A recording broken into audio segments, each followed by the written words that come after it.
Moving finally to the tight end position. You're starting Dallas Goedert. Looked like the Eagles needed him, and he's going to be an important part of this offense moving forward. Let's hope so, Jen, because, last week he only had 4 targets. The numbers weren't great, right? And honestly, he's failed to score double digits in 4 of his last 5 games. So he's not really been a reliable option from a fantasy perspective, but he's got Seattle this week. Seattle's allowed 9 or more points to tight ends 5 times in the last 7 weeks. So if I can get 9, 10, 11 points from Dallas Goedert, anything more than that is gravy. Tight end is a very thin position. I'm also going to play Isaiah Likely. We told you to play him last week. He had a phenomenal game. I'm not sure he can duplicate that kind of production. But look at the Jaguars defense. They allowed 20-plus points to tight ends twice in the last 5 weeks.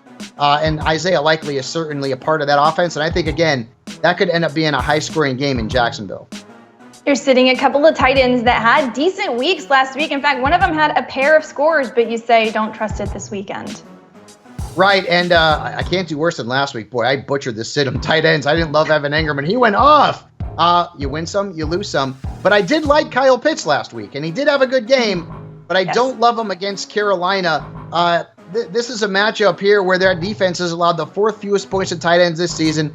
Pitts scored just 6.4 points against them earlier in the year. He's really inconsistent, and it's hard to expect him to have back-to-back good games. And then Hunter Henry, who scored not 1 but 2 touchdowns on his birthday. Hey, that was a nice gift. You're not going to get another one this week against the Kansas City Chiefs. Their defense has not allowed a tight end to score more than 11.7 points in a game this year, and just 3 have scored double digits. So that means the ceiling is very low for tight ends. I think Hunter Henry comes crashing back down to earth.